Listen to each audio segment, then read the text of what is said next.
আসসালামু আলাইকুম। আমরা বিচার সংস্কার এবং নতুন সংবিধানের দাবিতে দেশব্যাপী জুলাই পদযাত্রা শুরু করেছি।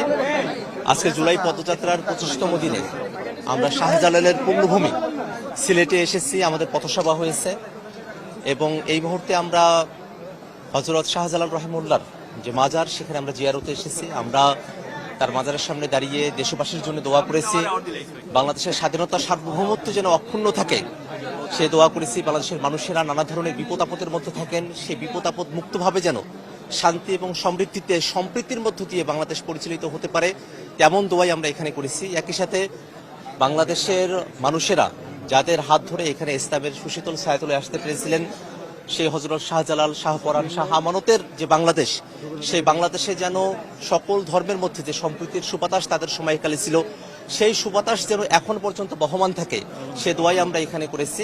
এবং এই মুহূর্তে আমাদের আহ্বায়ক নাহিদ ইসলাম আছেন, তিনি আপনাদের সামনে কিছু কথা বলবেন। প্রশ্ন থাকলে না না না সব একসাথে।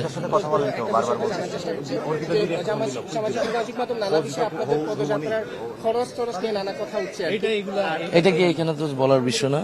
আসসালামু আলাইকুম। আমাদের সদস্য সচিব বললেন আমরা আজকে 25তম দিনে আমরা সিলেট এসেছি। সিলেট হযরত শাহজালাল, শাহ আমানত 360 আউলিয়ার পুণ্যভূমি। আমরা হযরত শাহজালাল রহমতুল্লাহ আলাইহি আনহুর মাজার জিয়ারতে এসেছি।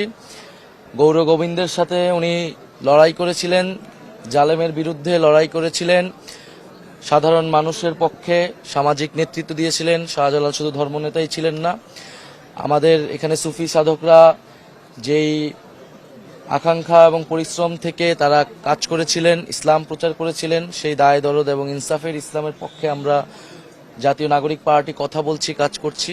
সেই সম্প্রীতি এবং ইনসাফের বাংলাদেশ আমরা চাই। আজকে মাজারে আমরা বাংলাদেশের মানুষের জন্য, মাইলস্টোন কলেজের যারা আহত নিহত হয়েছেন তাদের জন্য এবং জুলাই গণঅভ্যুত্থানে যারা শহীদ হয়েছেন তাদের জন্য দোয়া করেছি।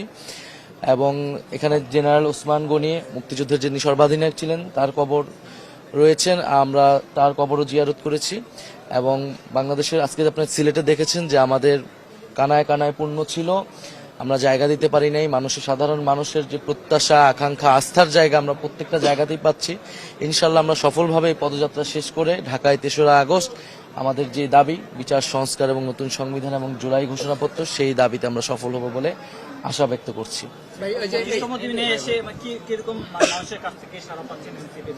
আমরা তো সিলেটে ব্যাপক সাড়া পেয়েছি এবং সাধারণ প্রত্যেকটা জেলায়, উত্তরবঙ্গ থেকে দক্ষিণবঙ্গ, চট্টগ্রাম থেকে সিলেট, প্রত্যেকটা জায়গায় আমরা অভূতপূর্ব সাড়া পাচ্ছি।